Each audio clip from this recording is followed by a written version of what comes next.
Welcome to a special Christmas edition of CBJ in 30. I'm Bob McElligott. This show won't last 30 minutes today, but it really won't need to. It's just something to keep you satisfied over the 3-day Christmas break. And the Blue Jackets did their part in that as they beat the Montreal Canadiens on Friday by the score of 2-1. And with that victory, they extend their franchise record winning streak to 12 straight games, their franchise record point streak to 14 straight. And what a run it has been for the Blue Jackets leading up into the Christmas break. Now they have to concentrate on coming out of the break with the exact same mentality and execution. And I think when you look at what the Blue Jackets will face next, and they'll take on the Boston Bruins, there are only two teams that have beaten the Blue Jackets 2 times in the same regular season this year. The San Jose Sharks did it. The Boston Bruins have done it. And if you'll remember, the Bruins here on opening night had been down by 2 goals 2 different times in that game. They came roaring back to beat the Blue Jackets and spoil the home opener.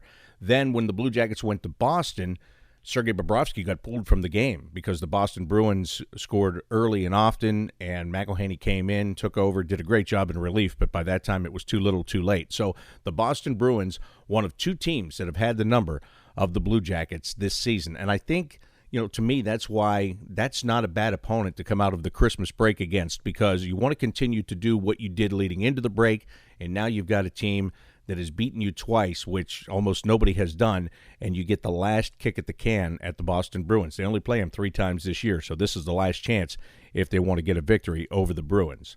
In the meantime, I put together this little Twas the Night Before Christmas Blue Jacket style that I would like to read for you. 'Twas the night before Christmas, and outside the rink, people were staring and wondering, not knowing what to think. The equipment was hung in the stalls with care, knowing that the Boston Bruins soon would be there. With some players going home and having some stay, the fans couldn't wait to regroup and watch them all play. With Mom in her jersey and Dad in his cap, they both settled in for a small 3-day nap. Then at the top of the standings, there arose such a clatter. All the pundits from Canada had to see what was the matter. They looked for Columbus right near the bottom, but what they saw there instead is exactly what got them. They refreshed their browsers and continued to stare, not believing exactly what they'd seen there. With their eyes looking from the bottom to top, they saw CBJ when the vision did stop. With a resurgent captain so agile and quick, they knew it was a Foligno whose name is Nick. He's led the squad to first place in the division, saying 50 points is nice, but they need some addition. Now Murray and Jones and Jenner and Cam, on Doobie and Wenny, Calvert and Sam, as the sticks tap the ice requesting a pass when the other team needs a change cause they're out of gas. The whispers got louder and turned into shouts, wanting to know what this team is about. And then in a minute they started to see everything already noticed by you and by me. The youngsters have given some zip to the team. Jack Johnson keeps playing both smart and then mean. Bobrovsky is healthy and therefore is back. Out at the blue line is a young man named Zach. This team, they can dangle and shoot it lights out or suffocate you, bringing a big scoring drought.